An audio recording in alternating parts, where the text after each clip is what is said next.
राव इंद्रजीत बन गए हैं बीजेपी के लिए गले की फांस। राव की नाराजगी ने रुकवा दी बीजेपी की पहली लिस्ट। राव इंद्रजीत ने 11 सीटों पर बीजेपी को फंसाया। रेवाड़ी, महेंद्रगढ़ और गुरुग्राम की सीटों पर फंसा हुआ पेच। बीजेपी छोड़ कांग्रेस जाने की चर्चाएं हो गई है तेज। नमस्कार दोस्तों, मेरा नाम है राज के वर्मा और आप देख रहे हैं रिपोर्टर जी। अगर आपने रिपोर्टर जी चैनल को सब्सक्राइब नहीं किया तो दोस्तों सबसे पहले चैनल को सब्सक्राइब जरूर कर लीजिए और सबसे जरूरी कमेंट्स करना और लाइक करना बिल्कुल मत भूलिए। एक बार फिर से बात करते हैं हरियाणा विधानसभा चुनाव की। हरियाणा विधानसभा चुनाव की सरगर्मियां तेज है। इस सब के बीच सभी को इंतजार है कि कब कांग्रेस और बीजेपी की पहली वो लिस्ट जारी होगी जिसमें वो अपने उम्मीदवारों की घोषणा करेंगे।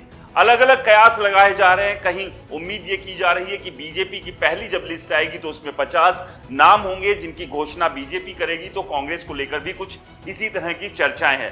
लेकिन सबसे बड़ी बात यह है कि ये लिस्ट कब जारी होगी। जब सुबह बीतती है तो शाम पर टकटकी लगाए हुए सभी लोग इसी उम्मीद में रहते हैं कि शायद शाम होते होते लिस्ट जारी हो जाएगी, लेकिन फिर शाम भी बीत जाती है और अगला दिन आता है। आज भी यही उम्मीद की जा रही थी कि बीजेपी की पहली लिस्ट आज जारी हो जाएगी, लेकिन जो जानकारी मिल रही है बीजेपी आज अपनी पहली लिस्ट जारी नहीं कर रही है। लेकिन इससे पहले इस बात की पुख्ता जानकारी थी कि बीजेपी आज अपनी पहली लिस्ट की घोषणा कर देगी और तमाम वो उम्मीदवार इसी उम्मीद में थे कि शायद पहली लिस्ट में उनका नाम होगा। लेकिन अभी उन्हें और इंतजार करना पड़ेगा, क्योंकि सबसे बड़ा पेच जो फंसा हुआ है वो राव इंद्रजीत की तरफ से पेच फंसा हुआ है, जो जानकारी मिल रही है। तो सबसे बड़ी बात यही है कि रुक गई है बीजेपी की पहली लिस्ट। राव इंद्रजीत के सामने क्या फेल हो गई है बीजेपी, यानी कि जो नाराजगी, गुस्सा, बगावती जो तेवर थे राव इंद्रजीत के, वो लगातार बने हुए थे लोकसभा चुनाव जीतने के बाद से और वो अभी भी दिख रहे थे। और राव इंद्रजीत सिंह लगातार अपने समर्थकों और अपनी बेटी के लिए टिकट की मांग कर रहे थे और इसी को लेकर एक पूरा का पूरा पेच फंसा हुआ है।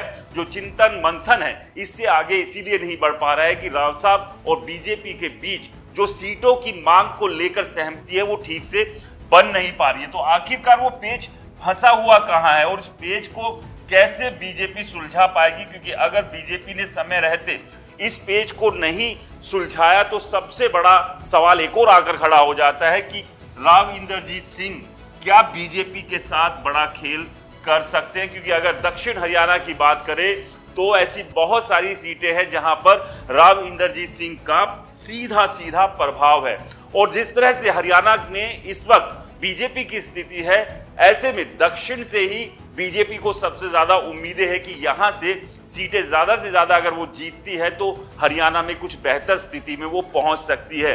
क्योंकि 2014 की बात करें या 2019 की बात करें तो दक्षिण ने हमेशा बीजेपी की झोली में ज्यादा से ज्यादा सीटें डाली है। वैसे 2014 के मुकाबले 2019 में ये सीटें कम हुई थी, तो क्या ऐसे में 2024 में ये सीटों की संख्या और कम हो सकती है। और अब अगर राव इंद्रजीत सिंह इसी तरह से नाराज रहते हैं, उनके बीच ये जो सीटों को लेकर सहमति है वो नहीं बन पाती है, तो आप समझिए बीजेपी के लिए दक्षिण को जीतना आसान नहीं होगा। और अगर बीजेपी दक्षिण में अच्छा परफॉर्म नहीं कर पाती है तो आप समझिए कि बाकी इलाकों में तो बीजेपी की हालत क्या होने वाली है। क्योंकि बीजेपी से 11 सीटों को लेकर अड़े हुए हैं राव साहब। तो राव साहब जो है 11 ऐसी सीटें हैं जो अपने समर्थकों, अपनी बेटी के लिए मांग रहे हैं और इन्हीं 11 सीटों को लेकर राव इंद्रजीत सिंह अड़े हुए हैं और बीजेपी और राव इंद्रजीत सिंह के बीच बातचीत बन नहीं पा रही है, जो जानकारी मिल रही है। और यही वजह है कि पहली लिस्ट जारी होने में लगातार देरी जो है वो हो रही है।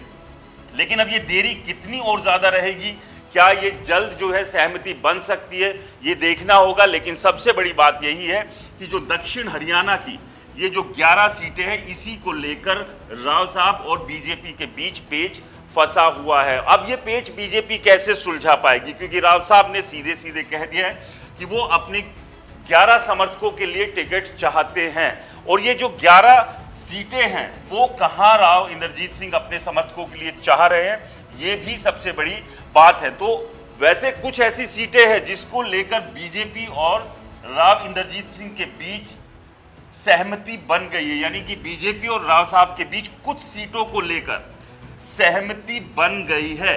लेकिन अभी भी काफी सीटें हैं जो कि जानकारी मिल रही है कि वो 5 से 7 ऐसी सीटें हैं जहां अभी सहमति नहीं बनी है। इन सीटों को लेकर अभी भी पेच फंसा हुआ है। अब अगर ये सहमति नहीं बनती है तो क्या विकल्प होंगे? क्या राव साहब को इसी पर बीजेपी मनाने में कामयाब होगी या फिर राव इंद्रजीत सिंह अपने इसी निर्णय पर अड़े रहने वाले हैं? तो सबसे बड़ी बात यही है कि कई जो सीटें हैं वहां पर सहमति बनी थी, तो कई ऐसी सीटें जहां अभी बात नहीं बन पाई है और यही बात बनाने और मनाने की कोशिश में बीजेपी लगी हुई है। तो सबसे बड़ी बात यही है कि रेवाड़ी, गुरुग्राम और महेंद्रगढ़ की ये 11 सीटें हैं जिस पर राव इंद्रजीत सिंह लगातार बीजेपी से अपने समर्थकों के लिए टिकट मांग रहे हैं। और इस सब में गुरुग्राम विधानसभा की सीट को भी राव साहब ने फंसा दिया। यहां पर भी उन्होंने अपने करीबी का नाम आगे बढ़ा दिया है। तो आप समझिए कि जो पशोपेश की स्थिति है बीजेपी और राव इंद्रजीत के बीच, वो लगातार बनी हुई है। और ये टेंशन कैसे बीजेपी कम कर पाएगी, किस तरह से खत्म कर पाएगी, ये बीजेपी के लिए बड़ी चुनौती बन गई है।